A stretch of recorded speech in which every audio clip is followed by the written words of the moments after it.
Office of Healthy Homes and Lead Hazard Control, $7 million, of which $500,000 shall remain available until September 30th, 2015. Public and Indian Housing, Tenant-Based Rental Assistance, For what purpose does the gentleman from New York seek recognition? I now have the amendment at the desk. Madam Chairwoman. The clerk will report. For what purpose the gentleman from Iowa? Madam Chairwoman, I reserve a point of order on the gentleman's amendment. The point of order is reserved. The clerk will report the amendment. Amendment offered by Mr. Nadler of New York, page 71, line 22. After the dollar amount, insert increased by $1 billion. Page 72, line 4. After the dollar amount, insert increased by $1 billion. The gentleman from New York is recognized for 5 minutes. Thank you, Madam Chairperson. Much of the debate today on this bill has focused on tough choices, accepting cuts to one program to make sure another program stays afloat. But the reality is that these so-called tough choices are nothing compared to the choices this bill would force on hundreds of thousands of low-income families, whether to buy food for their children or to fill their necessary prescriptions or to pay their rent. Today, the Housing Choice Voucher Program, commonly known as Section 8, ensures that many fewer families have to make such choices by providing rental assistance to 2.2 million households with incomes well below the poverty line. Half of these households are headed by seniors or people with disabilities, and the rest are typically families with children. Study after study by HUD, GAO, and independent researchers have demonstrated that the Section 8 voucher program is a cost-effective means of providing very low-income families secure housing and preventing homelessness. Typically, Congress has provided state and local housing agencies the funds necessary to renew every housing voucher used in the previous fiscal year, thereby ensuring that families have stable housing, kids stay in school, and parents stay in the workforce. This year, however, for only the third time in the program's 40-year history, this bill would fail to provide sufficient or even close to sufficient funding to renew all existing housing vouchers. Because of sequestration, nearly 100,000 fewer families, as maybe as many as 150,000 fewer families, will receive housing assistance this year. I have already heard from housing agencies across New York State who are turning away families on waiting lists and pulling back issued vouchers for families who have not yet signed a lease agreement. If this bill becomes law as written, thousands of low-income families will lose their existing vouchers, will be evicted from their homes, and will end up living on the streets. Despite the risk for these families, the bill before us today provides only $17 billion for housing choice voucher renewals, locking in sequestration cuts and cutting off 100,000 families from housing assistance. To protect these families, I am offering this amendment to increase funding for Section 8 voucher renewals by $1 billion. These additional funds will ensure that housing agencies can renew existing eligible vouchers this year and that no additional families will have to face the choice between putting food on the table and paying their rent, between filling their prescriptions and living on the street. I say no additional families will have to face this choice because the current allocation of Section 8 is far too meager, and there are hundreds of thousands of families on the waiting list. But at least with this amendment, no additional families will be thrown out on the street because we'll renew existing vouchers. Under the bill as written, upwards of 100,000 or so families will not have their vouchers renewed and will be forced to be evicted. This amendment will ensure not additional Section 8 vouchers, but simply that existing vouchers will be maintained for people who are living on Section 8 vouchers now. Madam Chairperson, our first objective must be to prevent further hardship to the poorest among us and to prevent evictions of people currently receiving Section 8 vouchers. I urge my colleagues to support the amendment. I thank you. I yield back the balance of my time. The gentleman yields back. The gentleman from Iowa is recognized. I move to strike the last word. All right, I insist on my point of order. The gentleman will state your point of order.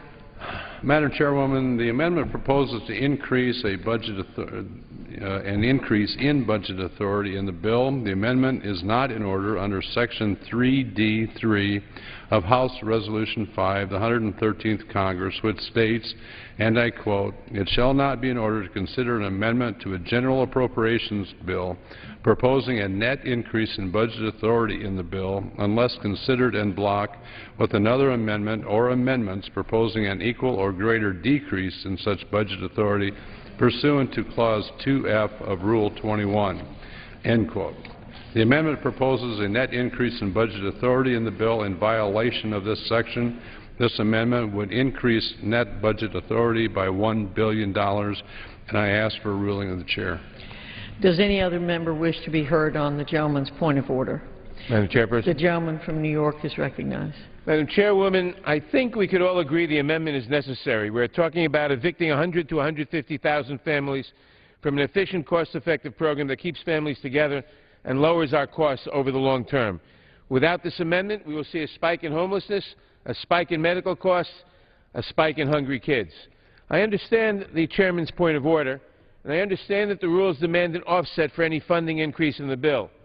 However, when funding levels are as restrictive across the board as they are in this bill, and when the rules require that a majority in the House cannot increase the total funds allocated by the Appropriations Committee to this bill, it is impossible to remedy such... Confine his remarks to the point of order. I am very much on the point. When the rules require that a majority in the House cannot increase the total funds allocated by the Appropriations Committee to this bill, it is impossible to remedy such a drastic cut without hurting other people in need.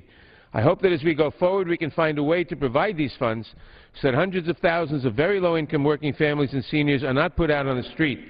I hope we will recognize that the Senate bill is less brutal than the bill now before us. I yield back the balance of my time. The gentleman yields back. The Chair will rule. The gentleman from Iowa makes a point of order that the amendment offered by the gentleman from New York violates Rule 3D3 of House Resolution 5. Section 3D3 establishes a point of order against an amendment proposing a net increase in budget authority in the pending bill. As persuasively asserted by the gentleman from Iowa, the amendment proposes a net increase in budget authority in the bill. Therefore, the point of order is sustained. The amendment is not in order. Clerk will read. Page 81, line 15. Housing Certificate Fund includes rescissions. Unobligated balances, including recaptures remaining from funds appropriated to the Department, may be used for renewal of or amendments to Section 8 project-based contracts. Public Housing Capital Fund, $1.5 billion to remain available until September 30th, 2017. Public Housing Operating Fund, $4,262,010,000. Choice Neighborhoods Initiative, $120 million is rescinded.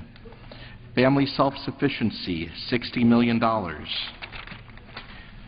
Native American Housing Block Grant, $600 million to remain available until September 30th, 2018. Indian Housing Loan Guarantee Fund Program Account, $6 million. Community Planning and Development, Housing Opportunities for Persons with AIDS, $303 million to remain available until September 30th, 2015.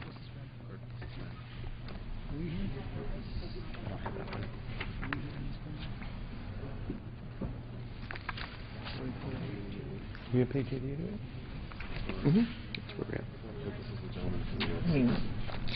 For what purpose does the gentleman from New York seek recognition? I have an amendment at the desk. The clerk will report the amendment. Amendment offered by Mr. Nadler of New York. Page 88, line 8. After the dollar amount, insert increased by $29 million. The gentleman from Iowa is recognized. Madam Chairman, I reserve a point of order on the gentleman's amendment. Point of order reserved. The clerk will report. Page 110, line 12. After the dollar amount, insert reduced by $29 million. The gentleman from New York is recognized for 5 minutes. Thank you, Madam Chairperson. Since 1992, the Housing Opportunities for People with AIDS, or HOPWA, has provided a vital housing safety net for people battling HIV/AIDS. Nearly 1.2 million Americans are living with HIV/AIDS. More than 145,000 currently lack stable housing, and 500,000 will need some form of housing assistance during the course of their illness.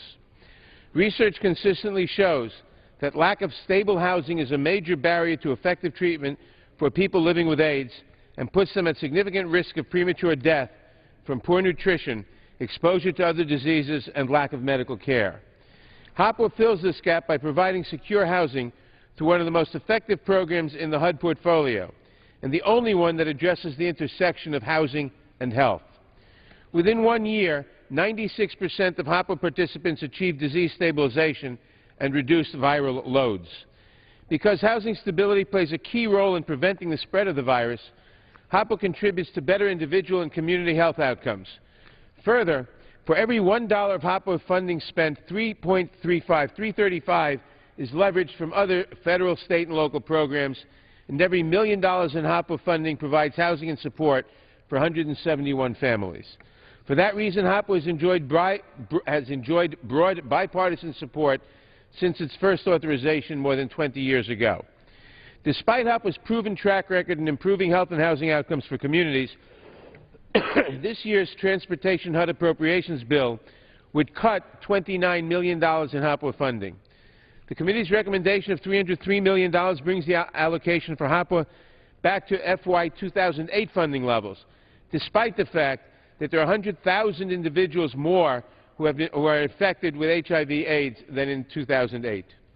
I recognize that $29 million may sound small by federal budgeting standards, but to the individuals and families who rely on HOPWA for stable housing and access to support services, these cuts are anything but small. If this funding level becomes law, nearly 5,000 families and individuals will lose access to HOPWA housing and all the health benefits that go with it. To those families, this cut is a matter of life and death. For that reason, I'm offering this amendment to restore the $29 million cut from HOPWA this year and return it to the same funding level it has received for the last 2 fiscal years. This amendment would ensure that those 5,000 families and individuals who rely on HOPWA for secure, stable housing will not suddenly find themselves back on the street with no access to life-saving medical treatment. To protect those 5,000 households and stay within the House rules, I would have to cut $29 million from another account. But at the funding levels included in this bill, any offset would fundamentally undermine HUD's ability to provide services to hundreds of millions of families every day. For that reason, I ask my colleague from Iowa if he will yield for the purposes of a colloquy. I would be more than happy to yield to the gentleman. I thank the gentleman.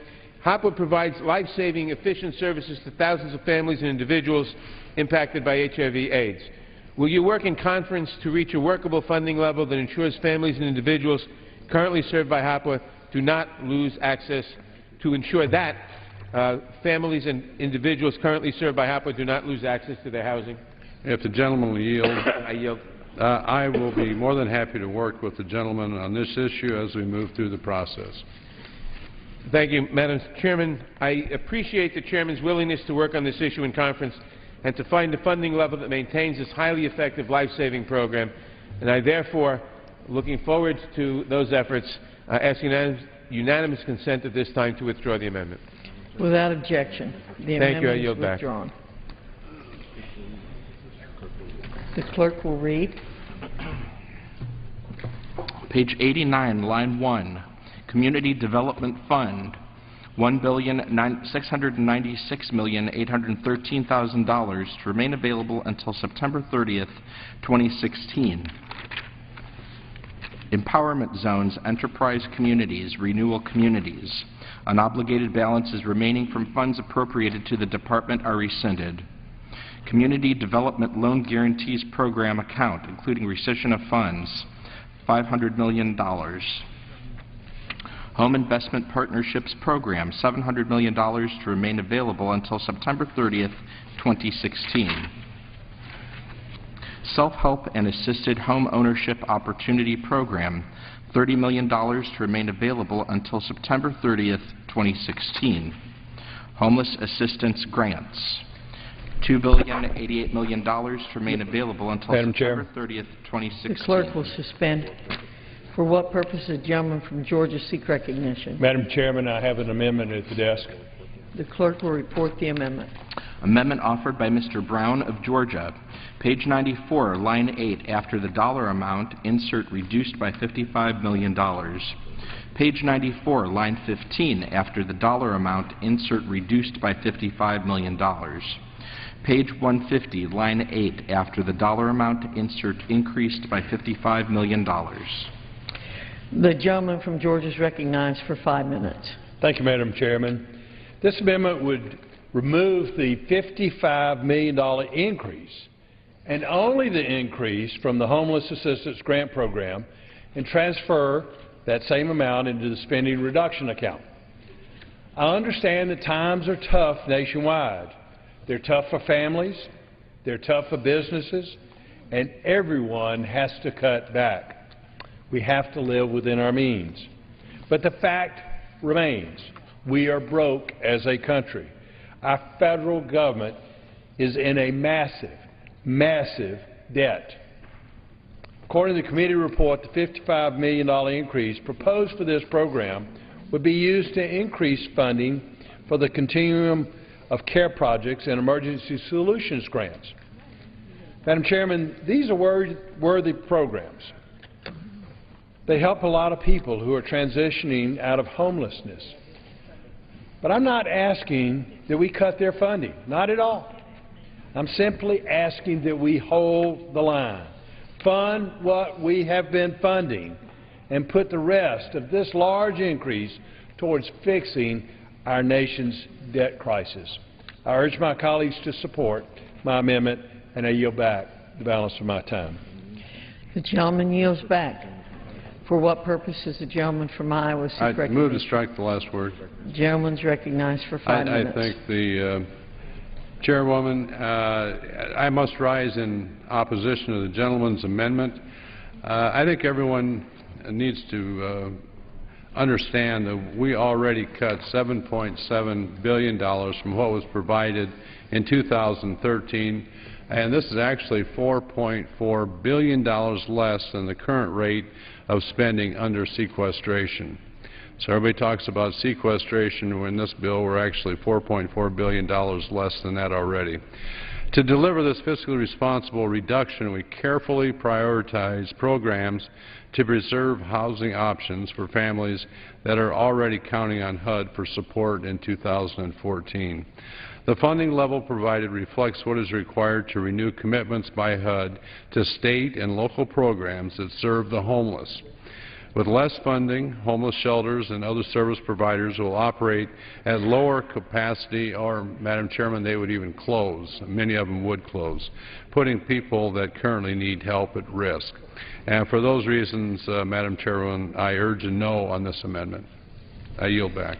The gentleman yields back. For what purpose does the gentleman from New York seek recognition? I move to strike the last word. The gentleman's recognized for 5 minutes. Thank you, Madam Chairperson. I listened carefully to the gentleman from Georgia who talks about the fiscal crisis that this country is broke and that we have to cut spending drastically. This country is not broke.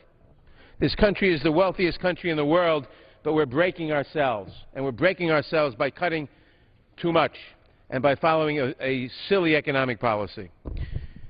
When President Obama took office, this country had a deficit in the first fiscal year of $1.6 trillion. That was the last Bush budget, because the first year of any president, he's living under the former budget. The budget passed just before he took office. A $1.6 trillion budget deficit, and we were losing 800,000 jobs a month. The President and the Democratic Congress decided that to reduce the deficit and to reduce unemployment, we had to spend some money to stimulate the economy. We had to put money into infrastructure, into jobs, and we did it. Congress passed it. Didn't do enough, but the fact is, within a year, we were gaining 250,000 jobs a month instead of losing 800,000 a month. We turned around the economy by 1 million jobs a month, and the deficit started falling. The deficit has fallen like a rock. It's been reduced by 60% since the 2009 fiscal year. We have had the fastest deficit reduction in the last 3 years since World War II, since the demobilization after World War II, and frankly, it's going too fast. Any economist will tell you that the too rapid reduction in federal spending is hindering the economy and hurting jobs. The sequester has probably cut about 1 point off the jobs roll, not off the jobs, off the gross domestic product. We have done what we have to do on the deficit for now. We have to do more in the long term. For now, it's still dropping like a rock. It's been cut by 60%. And now we ought to pivot and create jobs, even if that means spending money, but certainly not cutting so much more.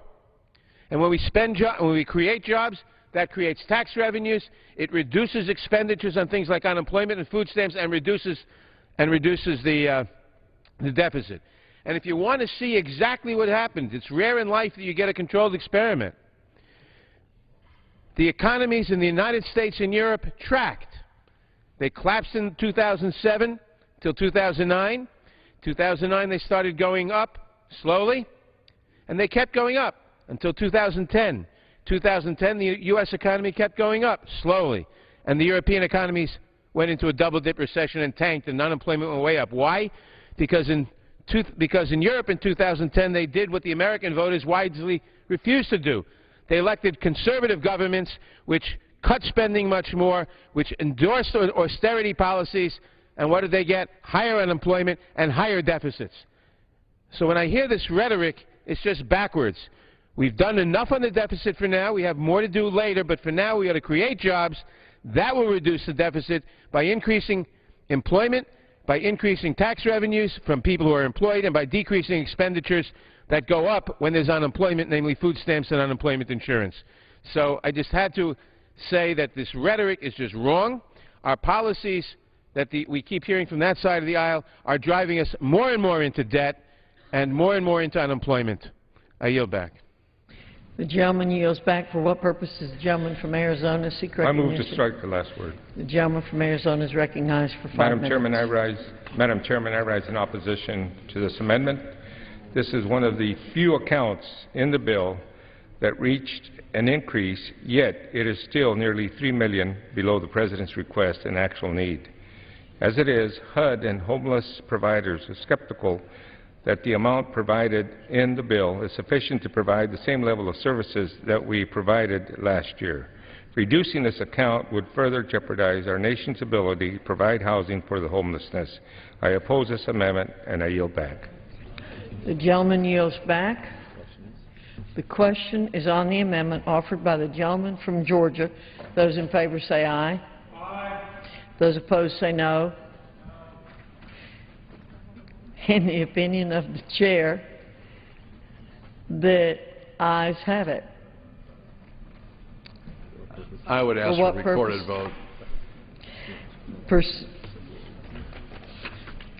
Pursuant to Clause 6 of Rule 18, further proceedings on the amendment offered by the gentleman from Georgia will be postponed.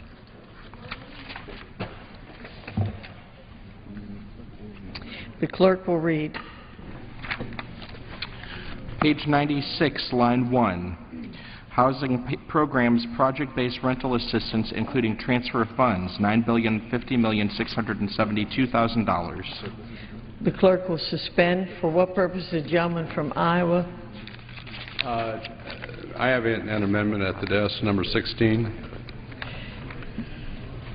The clerk will designate the amendment. Amendment offered by Mr. Latham of Iowa, page 96, line 9. I'd ask unanimous consent to dispense with the reading. Is there objection? Without objection, so ordered. The gentleman from Iowa is recognized for 5 minutes. I thank Madam Chairwoman. This is purely a technical amendment clarifying that the funds available for the project-based rental assistance account.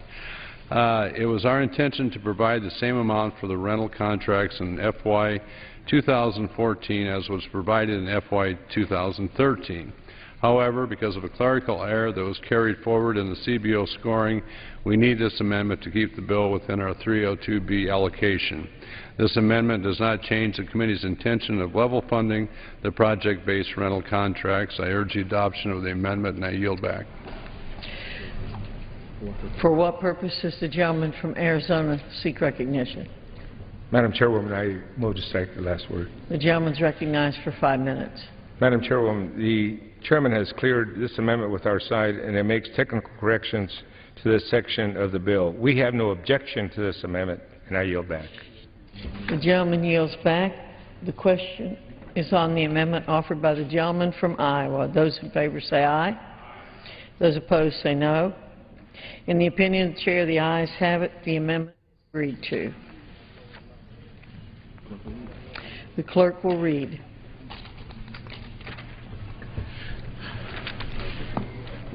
Page 99, line 20. Housing Madam for Speaker. persons. For what purpose does the gentlewoman from Kansas seek recognition? Madam Speaker, I move to strike the last word so I can enter into a colloquy with the chairman. The gentlewoman is recognized for 5 minutes. Thank you, Madam Chairwoman. I would like to thank Chairman Latham for his work in crafting this appropriation bill to fund our federal transportation and housing programs. This already difficult task was made more difficult because of the House's adherence to the sequestration cuts, and I applaud the entire committee for working within these parameters. I'd also like to rise in support of a provision to strengthen the safety net for our veterans in need by making some changes to the HUD Veterans Affairs Supportive Housing, or HUD-VASH program. The HUD-VASH program is an example of a program worthy of federal funding. It helps our homeless veterans who served and defended our nation to obtain viable housing assistance. I believe that we can all agree that supporting our veterans, particularly our homeless veterans, is a worthy and worthwhile initiative. Veterans and their families sacrifice tremendously to fight to preserve the freedoms you and I enjoy. After discussing the program with communities in Kansas, I believe there are several changes that can be made in order to improve delivery of the program from local housing authorities to veterans. The changes would direct that the Department of Housing and Urban Development track HUD-VASH vouchers after they've been awarded to public housing agencies to ensure these funds are able to be fully utilized to help homeless veterans. This will aid housing agencies in differentiating VASH vouchers from other Section 9 vouchers in the same pool. The suggested changes would also require the Department of Housing and Urban Development to work with public agencies to adopt a simple process for porting HUD-VASH vouchers from one community to another based on need by a community's homeless veterans. Streamlining this process would give flexibilities to our communities to ensure that VASH vouchers are utilized by as many qualified veterans as possible. Finally, my proposal would require HUD to implement a guidance recognizing the delay that public housing authorities sometimes face in distributing a HUD-VASH voucher while a veteran is in drug or alcohol rehabilitation program. This will continue to allow housing agencies to reserve HUD-VASH vouchers for these homeless veterans without it affecting their administrative performance in the eyes of the Department of Housing and Urban Development. Would the gentlewoman yield? Absolutely. Madam Chairman, I want to thank the gentlelady for her concern about housing for our nation's most vulnerable veterans. I agree with her that we should do everything in our power to ensure that the HUD-VASH program works and serves homeless veterans in the most efficient manner possible. I look forward to working with the gentlelady on her concerns and would encourage the authorizers to look at this issue as they consider reforms across the housing programs. And I would yield back to the gentlewoman. Madam Speaker, again, I would like to thank the chairman for his commitment to our nation's veterans. I believe that he and I recognize that just as it is critical to support our troops in the midst of combat, we must also ensure our veterans receive the highest quality of care and service upon their return home. I want to thank him again, and I would yield back. The gentlewoman yields back. The clerk will read. Page 99, line 20. Housing for persons with disabilities. $126 million to remain available until September 30th, 2017. Housing counseling assistance, $35 million. Other assisted housing programs, rental housing assistance, $21 million. Chair, For what purpose does the gentleman from Georgia seek recognition? have an amendment at the desk. The clerk will report the amendment. Amendment offered by Mr. Brown of Georgia, page 102, line 9, after the dollar amount, insert reduced by $5 million. Page 150, line 8, after the dollar amount, insert increased by $5 million. The gentleman from Georgia is recognized for 5 minutes. Thank you, Madam Chairman. This amendment would simply reduce the $19.7 million increase proposed for the Rental Housing Assistance Program under HUD by $5 million, putting this amount in the spending reduction account. As before, this would not be a cut to this program. It wouldn't even bring funding back to the 2013 levels, like many amendments that I've offered today would have done. Instead, it would allow for a $14.7 million increase to this program instead of the $19.7 million increase. I'm not arguing the merits of this program, Madam Chairman, but as I've said before, and I'll say it again, this country is broke. I commend the subcommittee and the chairman, my friend Mr. Latham, for making some tough choices in this bill, and he's done a great job in doing so, and I applaud his efforts. But if we want to solve our current fiscal crisis, we must continue to make very careful decisions. This is a small reduction, and it will just help in the process of getting our government to living within its means. I urge support of my amendment, and I yield back the balance of my time. The gentleman yields back. For what purpose does the gentleman from Iowa seek recognition? I move to strike the last word. The gentleman's recognized for 5 minutes. I thank the chairwoman, and I rise in opposition to the gentleman's amendment. The gentleman said there's a big difference as far as an increase in funding in this account from last year, and the fact of the matter is what was actually spent was not increased and will not be increased this year. We recaptured a great deal of money from accounts previously to fund our bill last year, and so the funding level is actually the same as what it was last year. The bill funds the rental housing assistance at $21 million, which is the amount with the recapture from last year that was spent. And this amount is necessary to fund 18,000 existing long-term project-based rental assistance contracts. This will ensure that these units remain available for low-income families. The bill funding levels are not arbitrary, Madam Chairwoman. We have scrubbed these accounts. We've held hearings on them and made recommendations on what must be funded. And again, there is not, although it appears a sizable increase, in fact, it is not, and because of the recapture we had from last year. With that, Madam Chairwoman, I would urge a no vote on the amendment. I yield back. The gentleman yields back. For what purpose does the gentleman from Arizona Madam Chairman, I move to strike the last word. The gentleman's recognized for 5 minutes. Madam Chairman, I rise in opposition to this amendment. This account renews long-term housing assistance contracts, and the number varies from year to year. The amount needed to renew these contracts depends on how many agreements HUD entered into years ago, not the number we renewed last year. Reducing the funding in this account will threaten the viability of these units if the funding is not preserved. I oppose the amendment, and I yield back. The gentleman yields back. The question is on the amendment offered by the gentleman from Georgia. Those in favor say aye. Aye. Those opposed say no. In the opinion of the chair, the noes have it. The amendment is not agreed to. The clerk will read. Page 102, line 19, rent supplement, $3,500,000 are rescinded. Payment to Manufactured Housing Fees Trust Fund, $6,530,000. Federal Housing Administration Mutual Mortgage Insurance Program account, $400 billion to remain available until September 30th, 2015. General and Special Risk Program account, $30 billion. Government National Mortgage Association guarantees of mortgage-backed securities loan and loan guarantee program account, $500 billion to remain available until September 30th, 2015.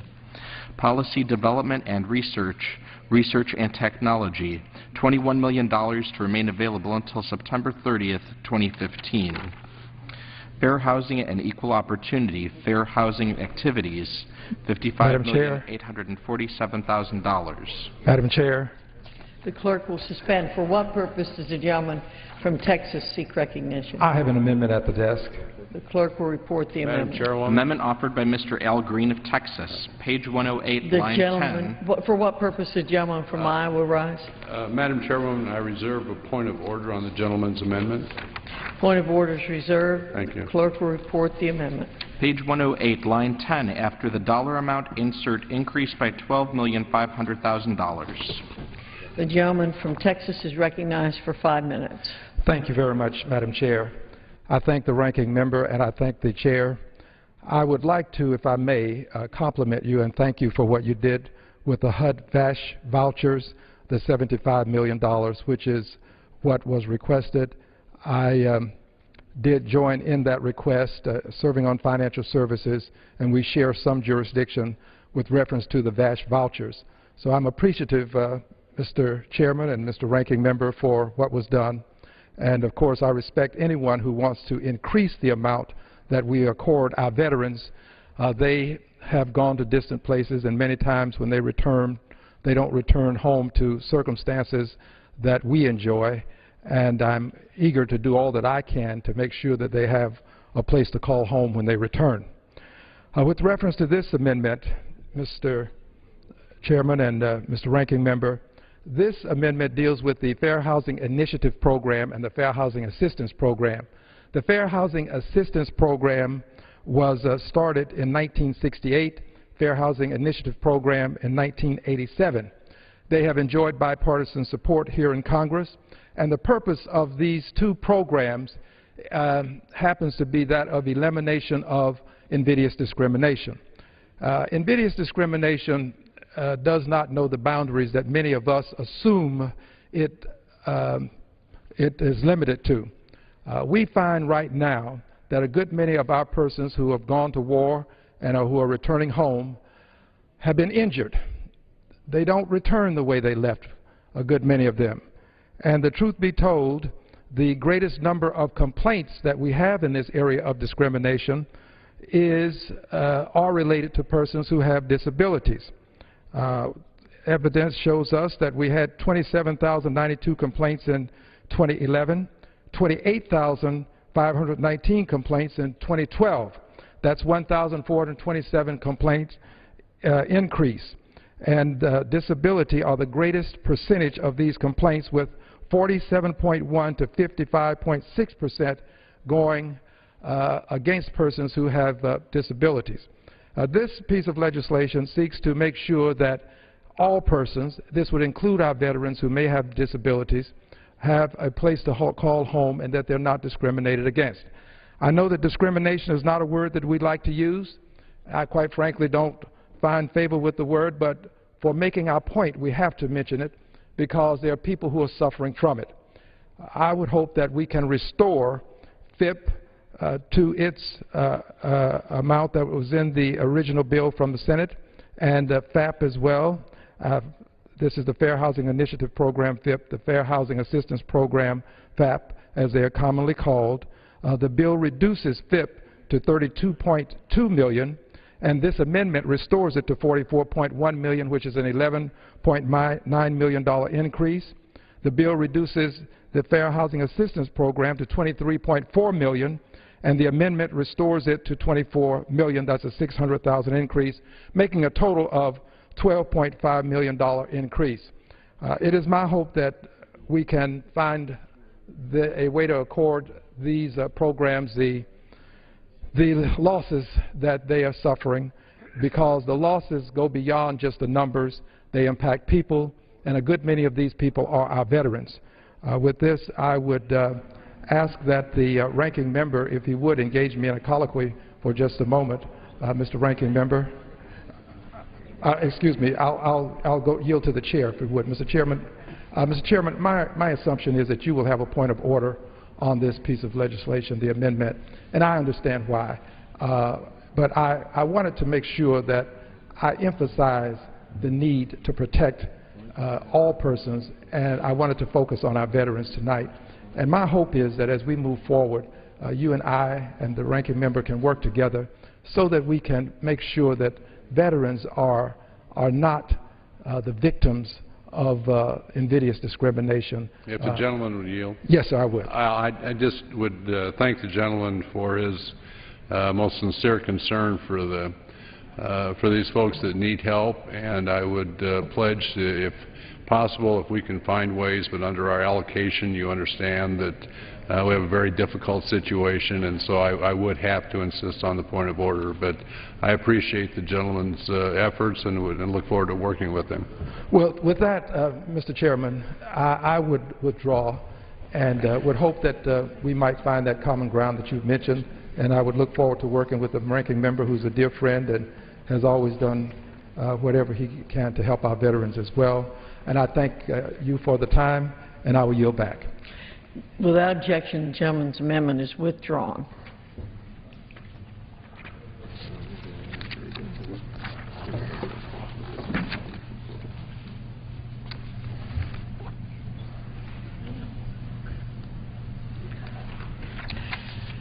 For what purpose does the gentleman from Florida seek recognition?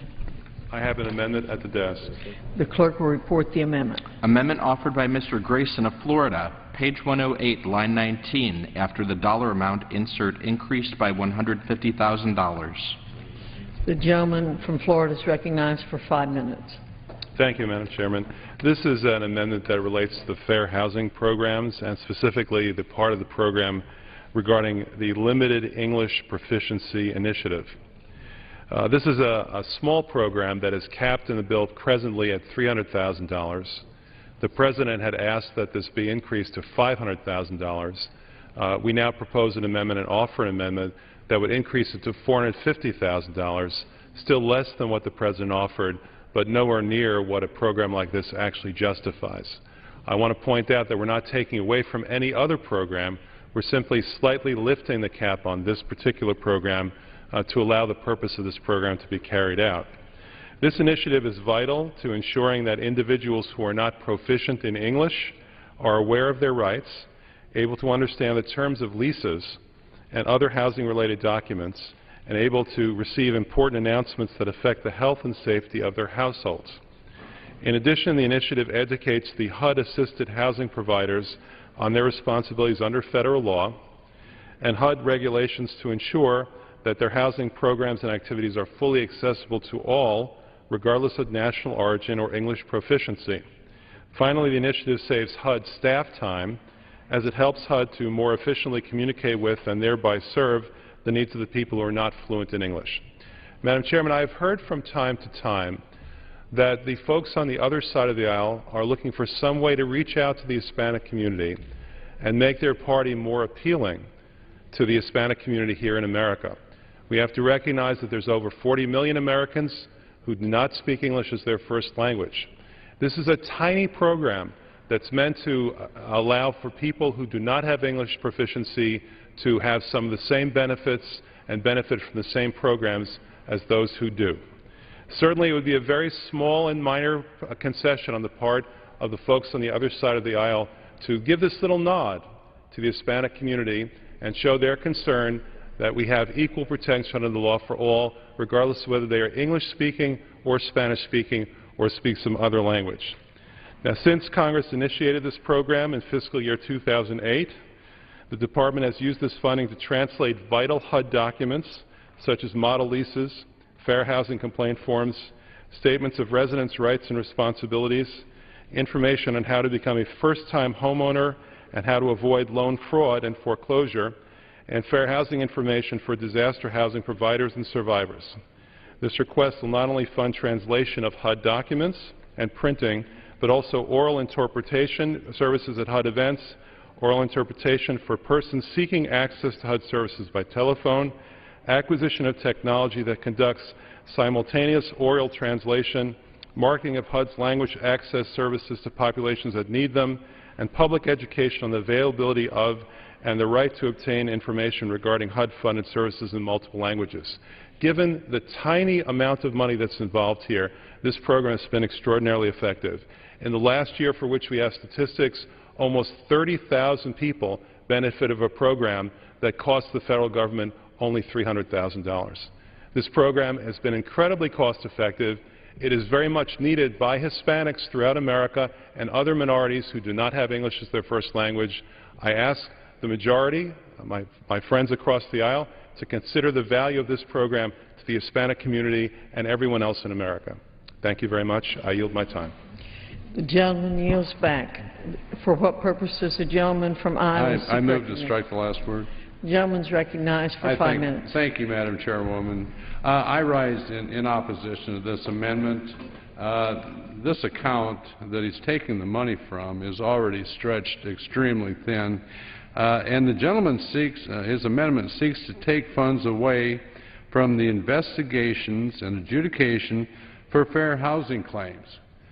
So the exact people that he's talking about being concerned about, he is going to take away enforcement for fair housing. I don't understand the trade-off. I think the fair housing is extraordinarily important, and we have $300,000 in this account already, and to rob an account that enforces the law to make housing available so there's no discrimination, whether you be Hispanic, any nationality, in their housing. You don't want to have cases where people, because of race, are not allowed in these in their housing. And so I think it's ill thought out, something that certainly, when you're taking away enforcement of fair housing, is simply the wrong account. And again, we have $300,000 in this account for this purpose. And Madam Chairwoman, I would ask for a no vote, and I yield back the balance of my time. The gentleman yields back. For what purpose does the gentleman from Arizona seek recognition? Madam Chairwoman, I move to strike the last word. The gentleman's recognized for 5 minutes. I rise in support of the gentleman's amendment, and it's his and my effort to help the majority with the Republican outreach to Hispanic voters.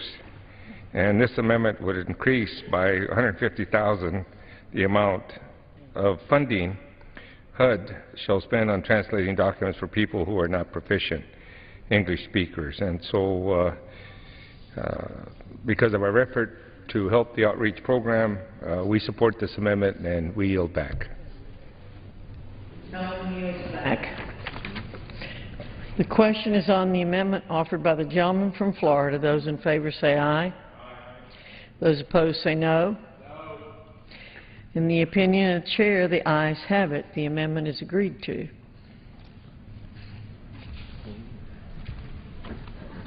The clerk will read. Page 109, line 1, Office of Lead Hazard Control and Healthy Homes, Lead Hazard Reduction, $50 million to remain available until September 30th, 2015. Information Technology Fund, $100 million to remain available until September 30th, 2015. Office of Inspector General, $124 million. General Provisions, Department of Housing and Urban Development. Section 201, 50% of the amounts that are recaptured from projects described in Section 1012A of the Stuart B. McKinney Homeless Assistance Amendments Act of 1988 shall be canceled. Section 102, none of the amounts may be used to investigate or prosecute under the Fair Housing Act any lawful activity for the purpose of achieving action by a government official. Section 203, Sections 203 and 209 of Division C of Public Law 112-55 shall apply if such sections were included in this title. Section 204, any grant made pursuant to Title II shall be made on a competitive basis. Section 205, funds shall be available for legal services and for making payment for services of the Federal National Mortgage Association. Section 206, no part of any appropriation shall be available for any program in excess of amounts set forth in the budget estimates. Section 207, corporations and agencies of the Department are subject to the Government Corporation Control Act are hereby authorized to make such expenditures and to make contracts without regard to fiscal year limitations as provided by Section 104 of such act in carrying out the programs set forth in the budget. Section 208, the Secretary shall provide quarterly reports to the committees regarding all excess funds in each program within the jurisdiction of the Department. Section 209, the President's budget request for fiscal year 2015 shall use the identical account structure provided under this Act.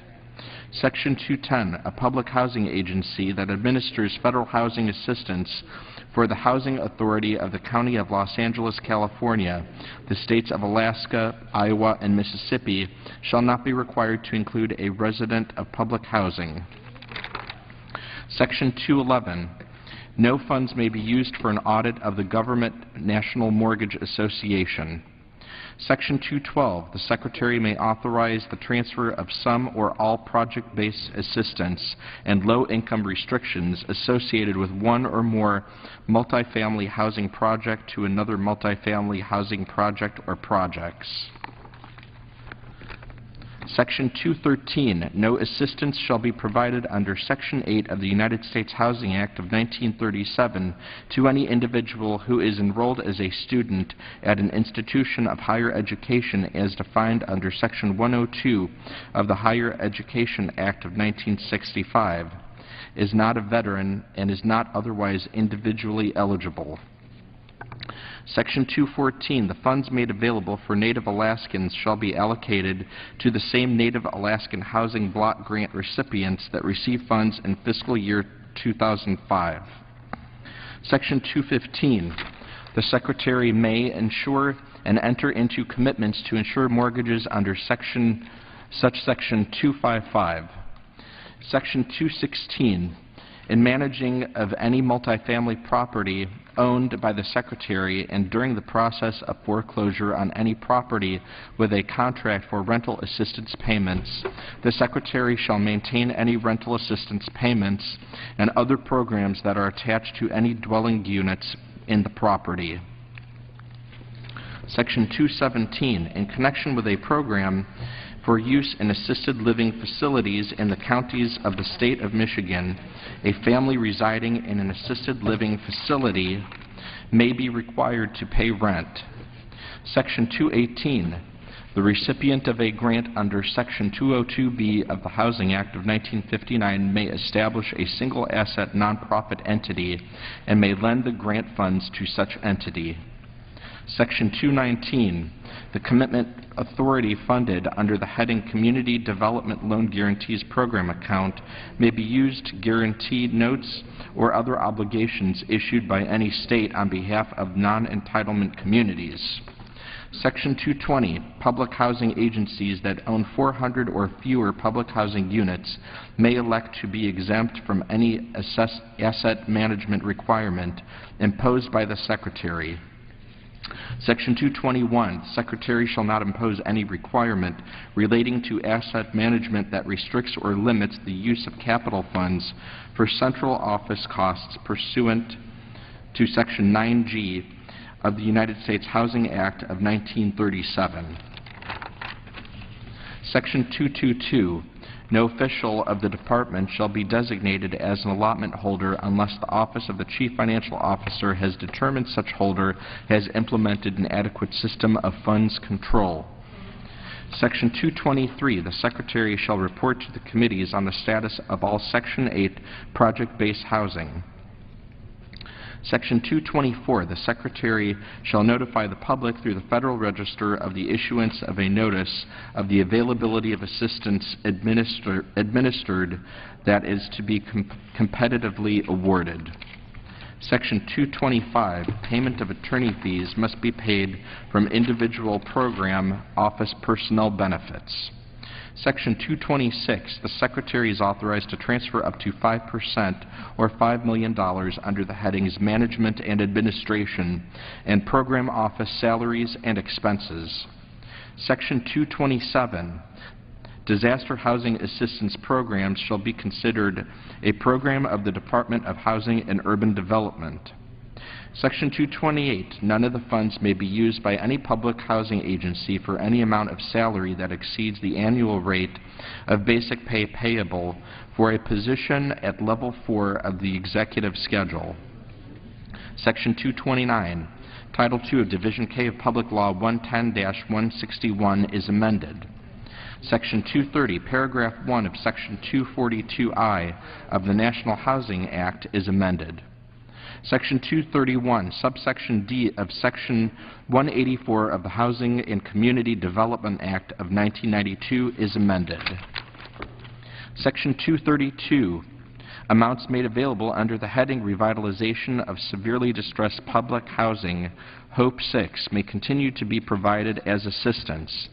Section 233, the proviso under the Community Development Fund heading in Public Laws 109-148, 109-234, 110-252, and 110-329, which requires the Secretary to establish procedures to prevent duplication of benefits, is amended.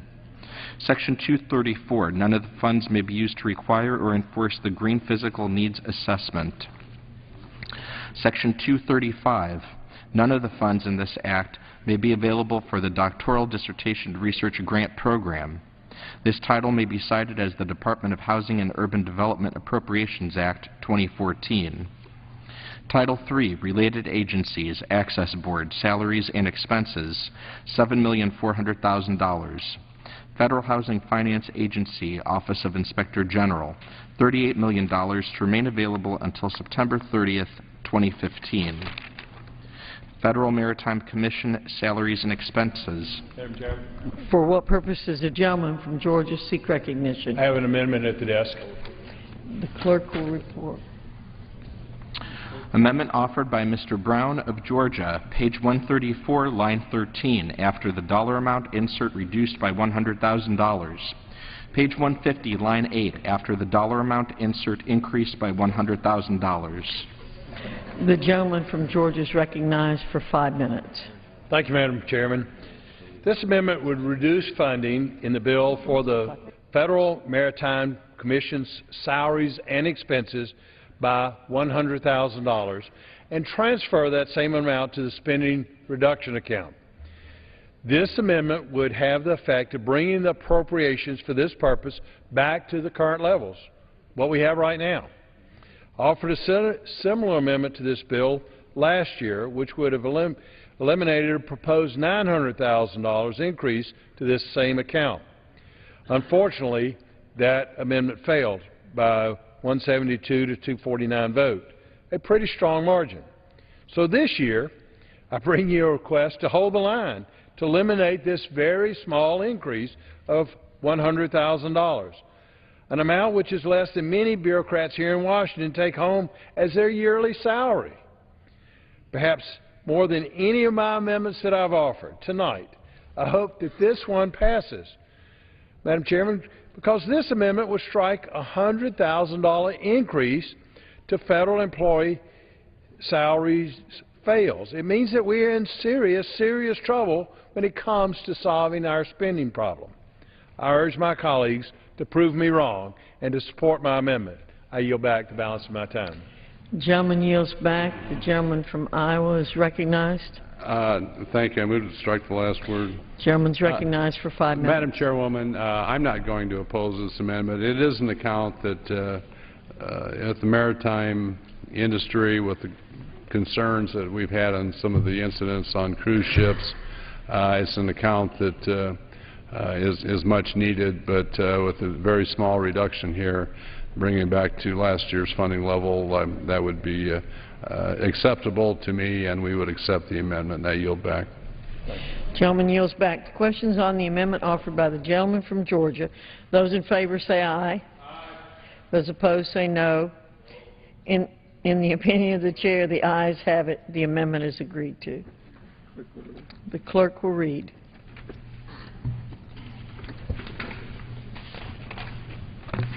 Page 134, line 16, National Railroad Passenger Corporation Office of Inspector General, salaries and expenses. Madam Chair. $25,300,000. For what purpose does the gentleman from Georgia seek recognition? I have an amendment at the desk. The clerk will report the amendment. Amendment offered by Mr. Brown of Georgia, page 134, line 22, after the dollar amount insert reduced by $4,800,000. Page 150, line 8, after the dollar amount insert increased by $4,800,000. The gentleman from Georgia is recognized for 5 minutes. Thank you, Madam Chairman. I've got good news for my friends from Arizona and from Iowa. This is the last amendment that I plan to offer on this bill. It would reduce the proposed funding for the Amtrak Office of Inspector General salaries and expenses by $4,800,000 and transfer that same amount to the spending reduction account.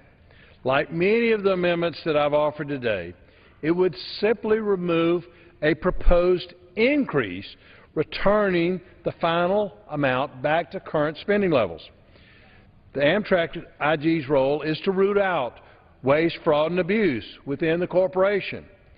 As I detailed during consideration of my earlier amendment related to Amtrak, I am of the opinion that the IG still has a ways to go in this regard. Yet the committee report includes an interesting statement which appears to serve as a pat on the back for the OIG, and perhaps even as a justification for this large proposed increase. The line simply says, quote, "The committee appreciates that the Amtrak OIG submitted a separate budget request to the committees on appropriations and directs it to do so in fiscal year 2015, unquote. Now, to my read, this means that simply because the OIG did its job, it will receive nearly a $5 million in extra federal dollars for salaries and expenses. I think that's preposterous. Madam Chairman, I talked a lot about Amtrak's failings earlier, and I'm not going to rehash the same arguments. I only ask that my colleagues support my amendment. Let's hold the spending to the current levels and hold the line on wasteful spending. Let's live within our means, and let's roll back this increase. I encourage acceptance of my amendment, and I recommend an aye vote, and I yield back the balance of my time. The gentleman from Georgia yields back. The gentleman from